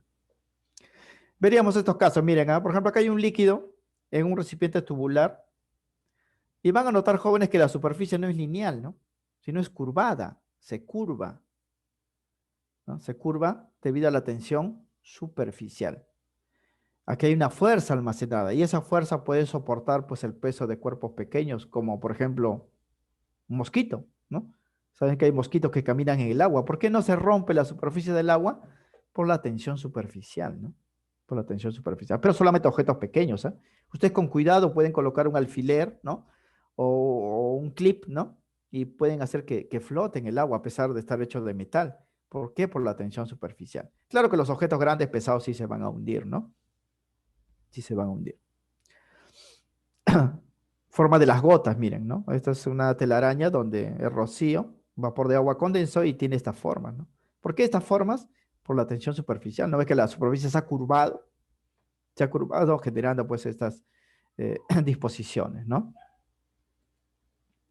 Bien, la tensión superficial se puede reducir, jóvenes, al calentar los líquidos, ¿no? Porque si ustedes calientan los líquidos, los enlaces pues se hacen más débiles, ¿no? Se hacen más débiles y la tensión baja. El líquido pues se rompe su superficie con más facilidad, ¿no? Porque al calentar disminuye la intensidad de las atracciones moleculares. Pero también se puede modificar la tensión superficial agregando algunas sustancias adicionales, como los llamados agentes tensoactivos. Por ejemplo, si ustedes han probado alguna vez, jóvenes, lavarse el cabello solamente con agua, ¿no? Solamente con agua es muy difícil por la tensión superficial. ¿Qué tienen que hacer? Agregar un agente tensoactivo. ¿Cómo? Como son los jabones o los detergentes. Ahí sí, ¿no? Cuando agregan jabón detergente, están reduciendo la tensión superficial y pueden, pues, humectar. Humectar. Eso se llaman agentes tensoactivos. Jabones, detergentes, la misma glicerina, ¿no? Con la cual se hacen los jabones humectantes. Esos jabones para que el agua, pues, se quede pegada a la piel, ¿no? Modifican la tensión superficial. O pueden agregar, jóvenes, sustancias que aumenten la tensión superficial, ¿no? Como el caso de las sales, ¿no? Por ejemplo, el agua de mar, jóvenes. En el agua de mar la tensión superficial del agua es muy alta debido a las sales. Prueben, jóvenes, lavar la ropa con agua de mar y no van a poder, muchachos. Va a ser muy difícil por la alta tensión superficial. Así utilicen detergentes, ¿no? Por eso las personas, pues, desde la antigüedad lavan su ropa en los ríos, no lavan, pues, en el mar, ¿no? ¿O han visto alguna vez que están lavando, pues, en el mar, ¿no? Porque la tensión superficial ahí es muy alta, ¿no? Y así. Entonces, son cuatro propiedades de los líquidos que hay que recordar para los ejercicios, ¿no? La presión de vapor, que es la presión que ejerce cuando un líquido se vaporiza, aumenta con la temperatura. La temperatura de ebullición, que es la temperatura a la cual hierve un líquido, ¿no? Que depende de la presión de vapor, ¿no? Si la presión de vapor es grande, el líquido hierve a baja temperatura. Si la presión de vapor es pequeña, el líquido hierve a alta temperatura. La viscosidad, que es la resistencia a fluir, que es inverso con la temperatura, porque si aumenta la temperatura, la viscosidad disminuye porque el cuerpo se mueve más rápido, ¿no? Y la tensión superficial, que se origina por el desequilibrio de las fuerzas en la superficie pues, del líquido, ¿no? Esto explica por qué los líquidos tienen apariencia de piel, por qué la superficie de los líquidos se curvan o por qué las formas esféricas pues, de las gotas, ¿no? Y así. Bien, la tensión superficial también explica un fenómeno, jóvenes, llamado la capilaridad, que se manifiesta como la elevación o el descenso de los líquidos en sistemas tubulares denominados capilares, ¿no? Si ustedes jóvenes tienen un tubo de prueba, por ejemplo, o un tubito de vidrio con dos aberturas en los extremos, y lo colocan jóvenes en el agua y van a ver que el agua sube hasta cierta altura, ¿no? Eso se llama capilaridad. Y mientras más delgadito sea pues el tubo, el capilar, más alto sube jóvenes el líquido, ¿no? Es por eso que se demuestra, por ejemplo, los vegetales jóvenes tienen sistemas capilares cuya dimensión pues son de células, ¿no? O sea, son tan delgaditos jóvenes que el agua puede ascender 20, 40, 50, 80 metros, ¿no? En esos tubitos, ¿no? Y eso explica por qué cuando un vegetal, un árbol, por ejemplo, absorbe agua, ¿no? Por sus raíces, el agua llega pues hasta la última hoja de la copa del árbol, ¿no? Porque deben saber, muchachos, que el agua, perdón, el árbol no tiene pues un motor para bombear, ¿no? El agua hasta arriba. Lo hace en contra de la gravedad debido pues a esta propiedad llamada capilaridad que tiene que ver con la tensión superficial, con la tensión superficial, los capilares, ¿no? Inclusive en nuestro cuerpo hay capilares, pues, ¿no? O sea, que son las venas o arterias delgaditas, ¿no? Por la cual, pues, la sangre circula porque tiene agua y llega, pues, a diferentes puntos debido a este fenómeno capilar, ¿no? En los vegetales creo que a esos sistemas capilares le llaman, pues, xilema y floema, ¿no? Que transportan la savia bruta, la savia elaborada, ¿no? Debido, pues, a esta propiedad. Hay que recordar entonces a estos jóvenes para los ejercicios, porque en esta parte, como pueden notar, no hay pues ningún cálculo, ¿no? Todo es teoría, ¿no? Todo es teoría. Bien, conociendo esto, vayamos a desarrollar los ejercicios para que puedan dar pues el temático, que también pues es teoría, ¿no? Bien, dirigida número 11, ¿no? ¿O es la 12? Es la 11, ¿no? Bien, problema 1. Aquí vamos a dividir, jóvenes, los ejercicios, que son 10, en sólidos pues y líquidos, ¿no? Primero vamos a empezar pues con los sólidos. Aquí nos hablan de los sólidos cristalinos, ¿ah? Ya sabemos que son 4: sólido iónico, sólido pues covalente, sólido metálico, sólido molecular, ¿no? Dice, las partículas que lo conforman presentan un ordenamiento regular. Eso es verdadero. Todos los sólidos cristalinos tienen ordenamiento regular. Los metales son sólidos cristalinos buenos conductores del calor y la electricidad. Sí, eso lo sabemos por teoría, inclusive de tabla periódica, ¿no? Los sólidos covalentes, como el grafito y el diamante, poseen iones de cargas opuestas en su estructura, ¿no? Los sólidos covalentes, según el cuadro de resumen que hemos dado, están formados por átomos neutros, no por iones, ¿ah? Por átomos neutros, ¿no? Entonces la respuesta aquí sería la C, verdadero, verdadero, falso, ¿no? El sustento, jóvenes, está en la teoría. La primera afirmación es verdadero porque el término cristalino, ya hemos dicho, se utiliza para designar pues a aquellos cuerpos sólidos cuyas partículas están ordenados de forma regular, ¿no? Y ahí tenemos las variedades de cristales, ¿no? Eh, cristal iónico, cationes y aniones, ¿no? Cristal metálico, cristal covalente, que son átomos neutros, y cristales moleculares, que están formados por moléculas, ¿no? Segundo, también es verdadero. Los cationes metálicos en los cristales metálicos se encuentran, como ya sabemos por la teoría del enlace, inmersos en un mar de electrones libres, ¿no? Que equilibran las cargas positivas de los cationes. Estos electrones libres se pueden mover a lo largo y ancho del cristal, por eso los metales conducen pues la electricidad y el calor, ¿no? Porque esos electrones en su movimiento también transportan energía. Y la tercera es falso porque los sólidos covalentes como el grafito y el diamante, y como todo sólido covalente, se encuentran formados por átomos no metálicos neutros, unidos entre sí por compartición de electrones, que es el enlace covalente. En los sólidos covalentes no hay pues cationes ni aniones, eso solamente hay en los sólidos iónicos, ¿no? Entonces la respuesta sería pues acá la C. Y estos jóvenes, como les digo, está acá en la teoría que hemos dado de estado sólido acá. Fíjense, dice sólido covalente, átomos neutros. Aquí no hay cationes y aniones, no hay iones de cargas opuestas. Aquí sí, aquí sí. Incluso en los sólidos metálicos hay cationes, pero no hay aniones, ¿ah? Solamente hay cationes aquí. Y los electrones libres, ¿no? Que se mueven, por eso los metales conducen la electricidad. En cambio, en los sólidos iónicos sí hay iones de cargas opuestas, pero en el covalente no. Son átomos neutros, ¿no? Son átomos neutros. Y ya sabemos pues que todos los metales, porque en los sólidos metálicos estamos hablando de todos los metales, hay conducción eléctrica, ¿no? Eso ya lo conocemos del estudio pues de tabla periódica. Bien, el ejercicio 2, aquí me dan jóvenes 3 muestras de sólidos y me piden identificar si esta relación pues nombre, especie nombre es correcto, ¿no? Bien, entonces yo voy a analizar pues a las especies acá. Primero, PD, paladio, ¿no? Entonces, si yo no recuerdo, agarro mi tabla periódica y voy a encontrar pues que el paladio es un metal, ¿no? El paladio es un elemento metálico, entonces esto de acá es un sólido metálico, no covalente como dice acá. Para que sea covalente debe ser un no metal, ¿no? El paladio es metal. Paladio, platino, plata, cobre, oro son pues metales nobles, ¿no? Carburondo, de repente esto no lo recuerdo, pero esto sí lo puedo recordar. Miren, a metal no metal, ¿no? Metal no metal, sólido iónico, pues, ¿no? Sólido iónico, ¿no? En cambio, esto de acá, silicio carbono, le hemos dado como ejemplo. Esto no es una molécula. El silicio carbono, estos son átomos unidos por enlace covalente, ¿no? Entonces, esto sería falso.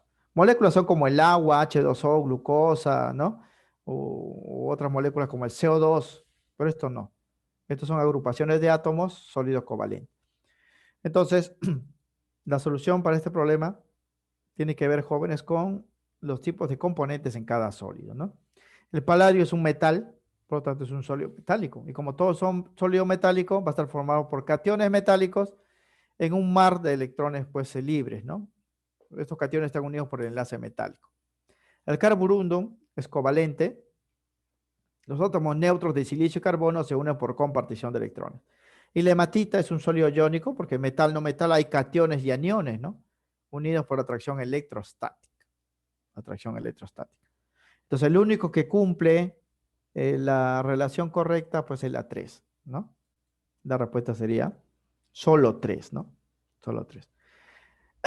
Ahora, de ellos yo lo puedo identificar fácilmente. De repente de esta parte no lo puedo reconocer, ¿no? Porque este es un metal sólido metálico. Este es un compuesto iónico sólido iónico, ¿no? Pero esto, ¿cómo saber si es sólido covalente o molecular, ¿no? Entonces yo tengo que recurrir ya a la teoría, ¿no? Y la teoría, le hemos puesto como ejemplo, inclusive acá, igualito, ¿no? En el cuadro. Aquí sólido covalente, acá están ejemplos, ¿no? Grafito, silicio, boro, el carbono silicio, que es el que viene en el problema, aluminio, nitrógeno, silicio, oxígeno, que es el cuarzo. En cambio, los moleculares pues son de otro tipo. Aquí sí hay moléculas, ¿no? Como el hielo, la glucosa, la sacarosa, el CO2, que son unidades, ya sabemos, formados pues a partir del enlace covalente, pero ya existen como unidades independientes. Aquí no. Aquí los átomos están unidos solitos por compartición de electrones. Bien, entonces aquí la respuesta sería pues en esta parte, ¿no? Acá. Solamente cumple esto acá, porque aquí debería ir sólido metálico, aquí es sólido covalente y no hay ni uno. Aquí sí sólido iónico. Bien, la 3, sólidos amorfos. O sea, nos estamos orientando aquí en los sólidos amorfos, ¿no? Dice, son cuerpos rígidos donde el ordenamiento de sus partículas no es del todo regular. Claro, no es regular, pues, ¿no? No es regular, eso es verdadero, ¿no? Solo pueden estar formados por átomos neutros o moléculas, como el caso del vidrio o la madera de plástico. Y eso sí es correcto, jóvenes, porque, miren, cuando hablamos de los cristales, hablamos pues de los compuestos iónicos. Todos los iónicos son cristales, ¿no? Todos los metales son cristales, ¿no? Todos los covalentes también, pues, aunque los covalentes no podríamos generalizar, ¿no? Ni en los moleculares, pero de que todos los iónicos son cristales, sí, y todos los metálicos también son cristales, esos tienen que darlo por hecho, ¿no? Entonces quiere decir que los sólidos amorfos pueden estar pues dentro de los covalentes y los moleculares, ¿no? Como el vidrio hemos dicho, que es el cuarzo amorfo, o los plásticos, la madera, ¿no? Que están hechos pues por moléculas, ¿no? Entonces eso también es correcto. ¿Son anisotrópicos? No, los sólidos amorfos son isotrópicos, hemos dicho, porque presenta pues desorden en cualquier porción pues del cuerpo, ¿no?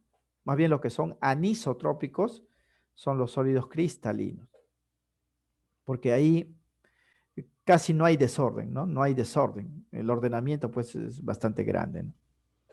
Entonces el fundamento sería así. eh, eh, los sólidos amorfos presentan casi las mismas propiedades generales de los sólidos, ¿no? Cristalinos, pero difieren de estos en el ordenamiento de las partículas constituyentes, ¿no? Lo que determina que algunas de las propiedades físicas varíen de forma irregular, como los puntos de fusión. Los sólidos amorfos se diferencian de los sólidos cristalinos por la forma como están ordenadas las partículas, ¿no? En los amorfos hay ordenamiento irregular o no del todo regular, ¿no? Segundo, también es correcto, en estos tipos de sólidos se encuentran formados solo por átomos neutros o por moléculas. Quiere decir que no hay sólido amorfo formado por iones, no hay sólido amorfo formado por metales. Solamente encuentran sólidos amorfos aquellos que estén formados por átomos neutros o por moléculas, como el caso pues del vidrio, los plásticos, la brea, el caucho, la madera y así. Y la tercera es incorrecto, porque los sólidos amorfos son isotrópicos. Pues se observa el mismo desorden, hemos dicho, en todas las direcciones, ¿no? La medida de las propiedades físicas no dependen de la orientación espacial del instrumento, ¿no? Son el mismo desorden por donde lo vean, ¿no?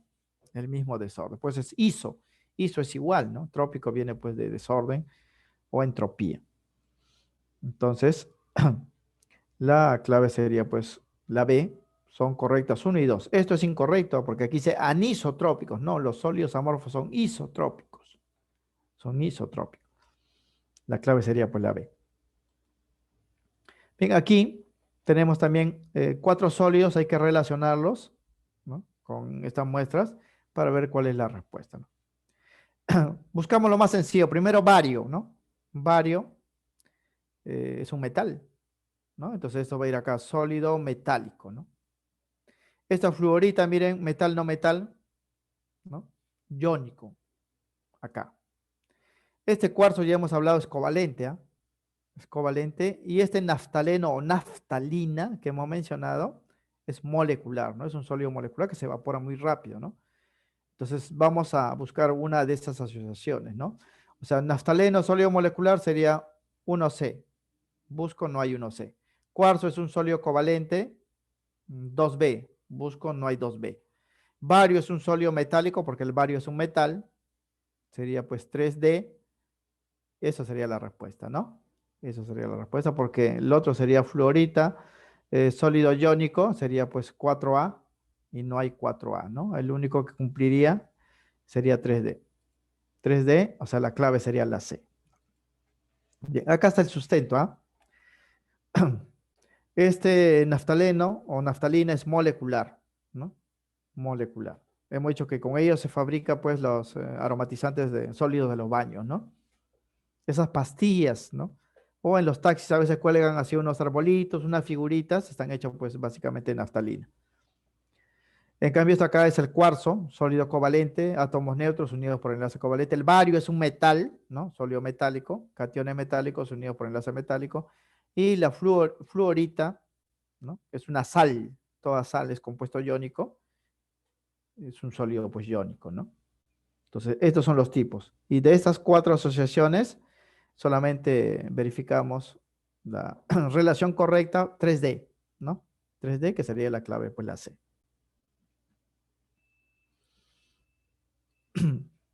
Igual acá, 3 sólidos, hay que indicar pues punto de fusión. Ya hemos dicho, jóvenes, que el que tiene mayor temperatura o punto de fusión es el covalente. Luego le sigue el iónico, el metálico y el más fácil de derretir, el menor punto de fusión, es el molecular, ¿no? Eso está acá en la teoría, jóvenes, ¿ah? Acá hemos indicado en las características de los sólidos, acá está, mira, punto de fusión. El más grande lo tiene el covalente, acá está muy alto su punto de fusión, luego el iónico alto, el metálico es moderado y el más bajo, o sea, el que se derrite más rápidamente a menor temperatura, es el molecular. Significa que si yo quiero establecer este orden. Para este problema debo identificar pues quién es covalente, quién es iónico, quién es molecular, ¿no? Quién es metálico. Bien, y hay que ver pues la fórmula en este problema, ¿no? Acá está. A ver, nitruro de aluminio, esto lo hemos dado como ejemplo, ¿ah? A ver, lo voy a descartar por el momento. Benceno sólido, benzina, ¿no? Benzina pues es un líquido eh, que es molecular, ¿no? Claro que aquí estamos hablando de su forma sólida, esa benzina se ha congelado y se ha vuelto sólido, ¿no? Óxido cúprico, metal no metal, esto es iónico, ¿ah? Esto es iónico. Esto es iónico, esto es molecular, y esto no puede ser metálico porque metálico debe aparecer un solo metal, este debe ser covalente.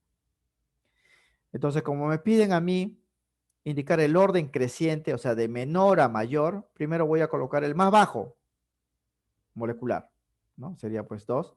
Luego el iónico, ¿no? Y el más alto es el covalente, ¿no? Punto de fusión sigue en ese orden, covalente más alto, luego sigue pues el iónico, luego el metálico y luego el molecular. Pero como me piden orden creciente, primero pongo el más bajo, luego el que sigue y el más alto, ¿no? Para eso debo identificar o reconocerlos, ¿no? Y esto va a ser así. El nitroaluminio es un sólido covalente, por lo tanto es el que posee la temperatura de fusión más alta, ¿no? Luego viene el benceno sólido, que es un sólido molecular, benzina molecular, y el óxido cúprico, que es un sólido iónico, ¿no? Porque metal no metal es iónico, ¿no? Es iónico. Entonces, el orden va a ser así, ¿no? Como es orden creciente, el más bajo sería el, ¿no? El 2. Luego, un poco más alto, el 3. Y el más alto, pues, es el covalente, ¿no? 2, 3, 1.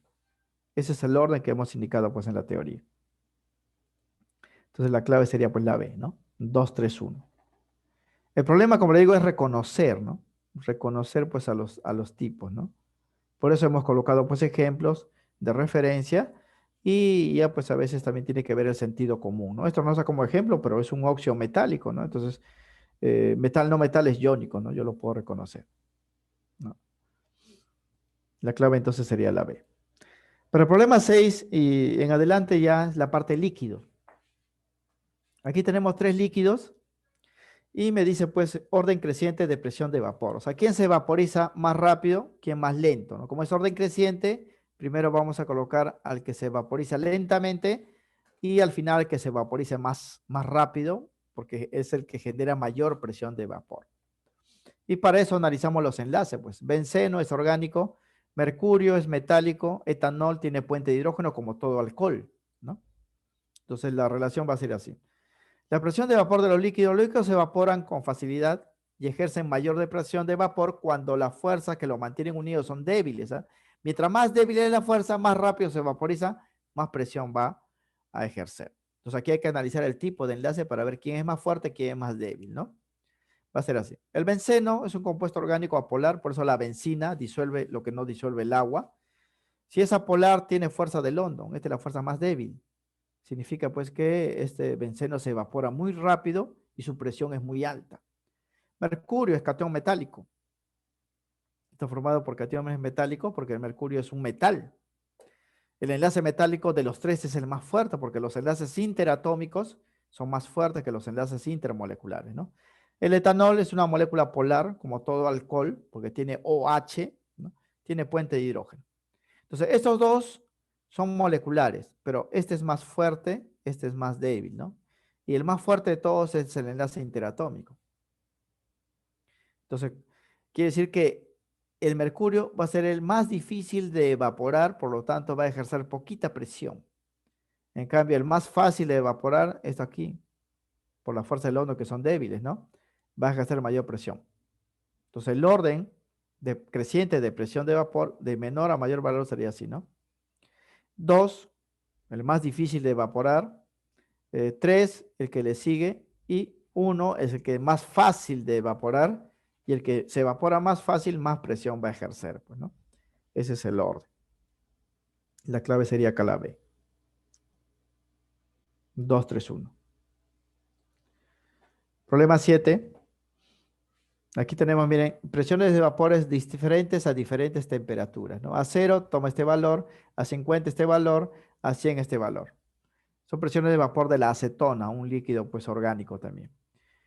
nos están preguntando, ¿no? El incremento de estos valores porque está aumentando la presión con la temperatura y eso es obvio, jóvenes. Hay mucho que si un líquido se calienta, más rápido se evapora, más presión va a ejercer, ¿no? Y aquí notan que está aumentando la presión a medida que se va calentando. La pregunta es, ese aumento de presión de vapor se explica por cuál de estas tres afirmaciones, ¿no? Primero, dice, el calentamiento incrementa la intensidad de las reacciones moleculares. Eso es falso. Y hay mucho que el calentamiento afloja los enlaces, hace que los enlaces sean más débiles y más fácil se evapora, ¿no? Falso. Calentamiento favorece el proceso de evaporación. Sí, pues. Calentar genera más vapor, más presión. Tercero, se incrementa la energía cinética de las moléculas, por lo tanto el número de moléculas que pasan a la forma de vapor será mayor. Eso también es verdadero, porque si calentamos estamos haciendo que la molécula se mueva más rápido, mayor velocidad, y mayor velocidad es mayor energía cinética, ¿cierto? Entonces la molécula o el mayor número de moléculas van a pasar a la forma de vapor. O sea que las que explican, ¿no? Por qué este aumento ocurre por el aumento de temperatura son 2 y 3, ¿no? Porque esto no. El calentamiento no incrementa la intensidad de las reacciones moleculares, ¿ah? Más bien cuando calientan se reducen las reacciones moleculares y las moléculas tienden a separarse, no a unirse, ¿no? Es por eso que aquí, cuando hablamos de la presión de vapor, es la presión que ejerce las moléculas de los cuerpos, ya sabemos, al pasar al estado de vapor. Y es máxima esta presión cuando se alcanza un equilibrio, hemos dicho, entre evaporación y condensación. La parte que explica está acá. La presión de vapor se incrementa al aumentar la temperatura de los líquidos. Eso sí es obvio porque vemos, ¿no? Aumento de temperatura, aumento de presión. Pues el calentamiento reduce la intensidad de las atracciones moleculares. Aquí se aumenta la intensidad, eso es falso, por eso la primera. Favorece la vaporización. La segunda es verdadera. Y debido a que las moléculas adquieren mayor energía cinética, ¿no? Porque tienen mayor movilidad, mayor velocidad, pasan en mayor cantidad pues a la forma de vapor. Es por eso que la tercera también es verdadera. La primera es falsa porque al aumentar la temperatura se reducen las atracciones moleculares, no se incrementan como dice acá. Es por eso que las afirmaciones correctas son 2 y 3, ¿no? Para explicar este incremento de presión de vapor con la temperatura, ¿no? La clave sería la D. Bien, viscosidad. Es máximo en los sólidos, pues estos cuerpos, la resistencia a fluir es alto, eso es verdadero. La viscosidad hemos dicho, jóvenes, que se manifiesta en todos los cuerpos, ¿ah? Claro que aquí estamos analizando pues para los líquidos, ¿no? Pero si comparamos un sólido, un líquido y un gas, el sólido siempre va a ser más viscoso, pues porque casi ni se mueve, ¿no? Casi ni se mueve, verdadero. Dice, es proporcional con la temperatura. Quiere decir que si aumenta la temperatura, también aumenta la viscosidad. No. Hay mucho que con aumentar la temperatura, el cuerpo se vuelve más fluido, menos viscoso, ¿no? Falso. Es mayor en cuerpos líquidos como la miel, la goma, los aceites pesados, ¿sí? Entonces la respuesta sería pues aquí la C. La segunda es falsa. Y el sustento es esto, ¿ah? Verdadero primero porque la viscosidad es una propiedad que mide la resistencia a fluir, a moverse. ¿Y cuál de los tres cuerpos, pues, el estado de la materia se mueve más lento? Los sólidos, pues, ¿no?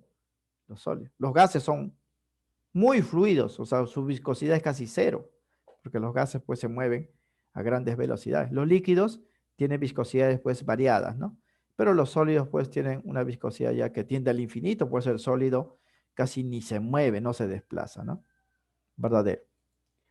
La segunda es falso, porque la viscosidad es inverso con la temperatura, hemos dicho, ¿eh? Ya que el calentamiento del cuerpo incrementa la energía cinética de las moléculas y estos adquieren mayor movilidad. O sea, el cuerpo empieza a moverse más rápido. Y si se mueve más rápido, ya no es viscoso, pues, ¿no? Ya no es viscoso, o sea, deja de ser viscoso, ¿no? El cuerpo se vuelve más fluido y menos viscoso. Por eso, si aumentamos la temperatura, disminuye la viscosidad. Tercero, la viscosidad es alta en los líquidos de moléculas pesadas, como la miel, la goma, los aceites, porque la resistencia, jóvenes, a moverse se debe a la elevada atracción que hay entre las moléculas. Pues más pesadas, más fuertes se atraen, más lentos se mueven, ¿no? Y eso es verdadero. En la miel pasa en la goma, pasa en los aceites, ¿no? Pesado. Por eso la respuesta aquí sería la C. Bien, para el caso del problema 9, tensión superficial. Lo último que hemos visto. ¿Esta propiedad se presenta solo en los cuerpos líquidos? Sí. Es una propiedad exclusiva de los líquidos, hemos dicho. ¿Ah? ¿Su origen se debe al desequilibrio de fuerzas de atracción entre las moléculas superficiales? Sí. Ese desequilibrio hace que, pues, que la superficie se curve, hemos dicho, ¿no? Se curve. Explica la apariencia de piel de la superficie de un líquido, así como la forma de las gotas, ¿sí? Las gotas son esféricas porque la superficie se ha curvado, ¿no?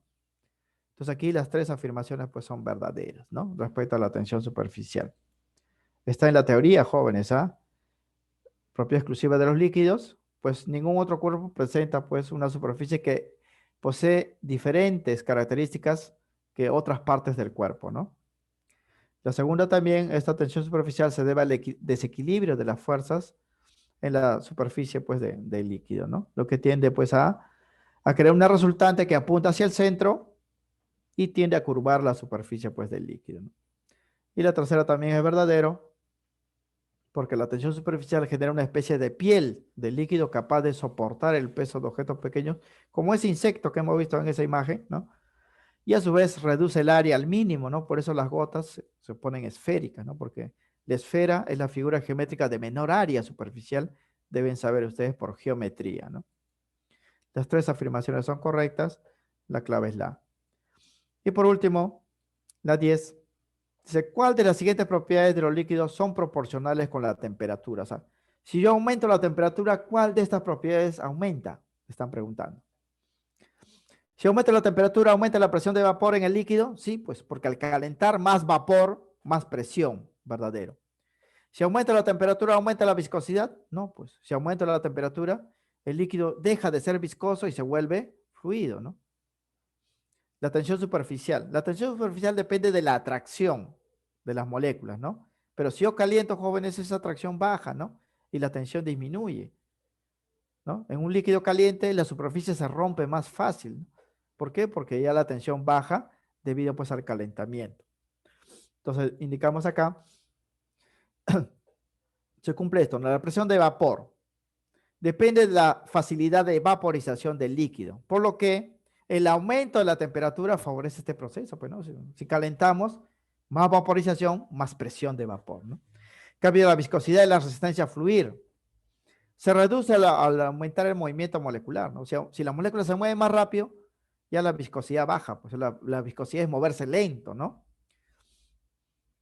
Por eso cuando se calienta pues el líquido, se aumenta la temperatura, se reduce la viscosidad. Se reduce la viscosidad, ¿no?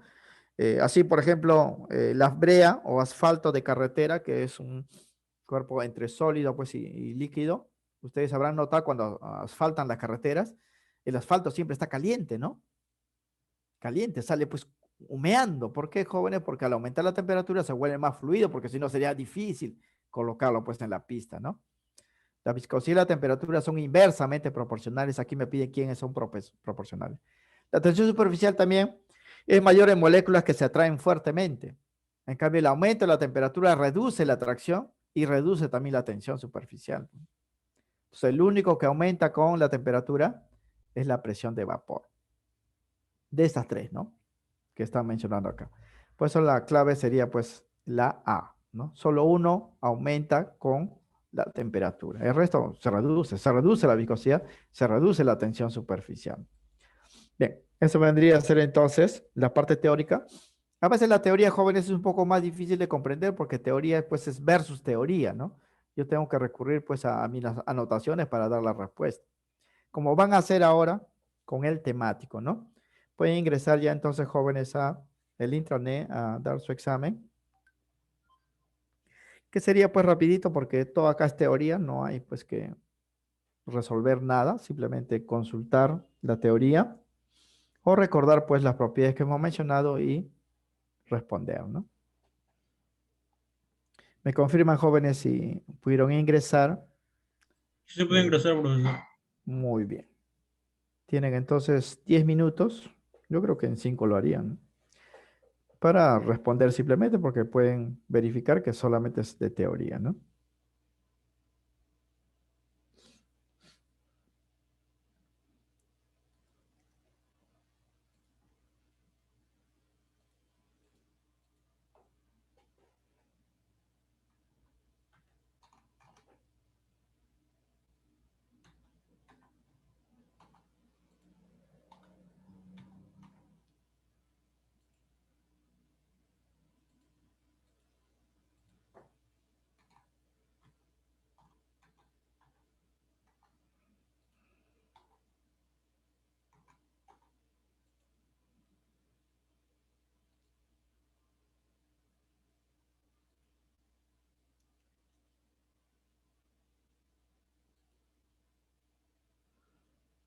Están jóvenes como primer examen temático, unidad 2, ¿ah?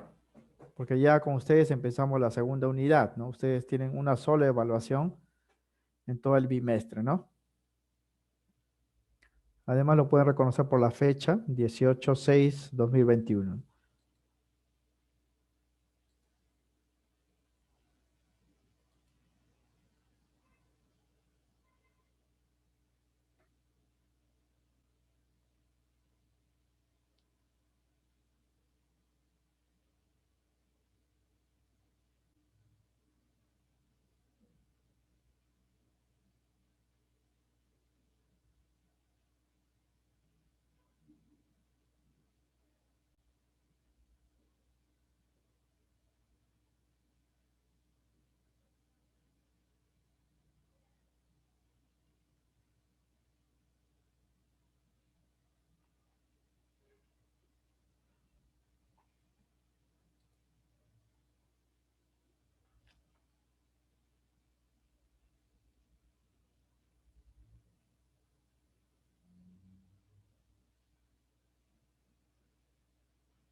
¿Mm? Tiempo récord, ha pasado 2 minutos y hay un 20 jóvenes. Pero igual tienen su tiempo, jóvenes, hasta las 2, ¿no? Que se cierra el temático. No se precipiten, resuelvan con calma.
Bien, me están consultando de los problemas de la tarea domiciliaria y si lo pueden anotar son el ejercicio 2, 3 y 5.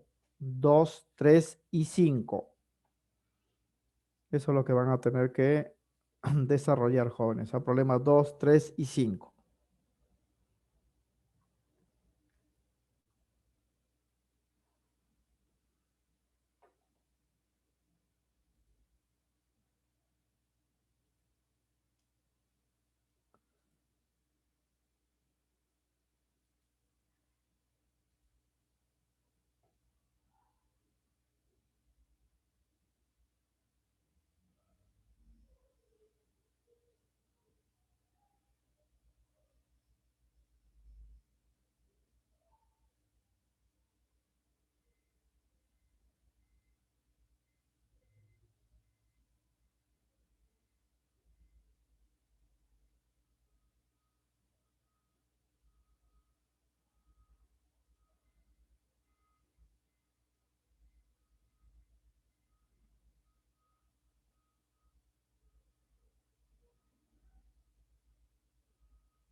Bien, no hay ninguna duda respecto al examen, entonces ya nos iríamos despidiendo, muchachos.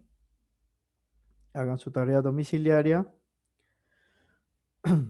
y cuando tengan las respuestas ingresen pues al intranet para marcarlos, ¿no? Nos estaremos quedando, jóvenes, hasta la próxima clase. Cuídense, ya saben, cuiden pues a sus familiares y nos veremos pues la próxima semana.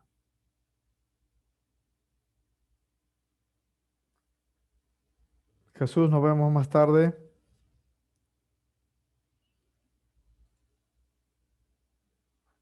Hasta la próxima.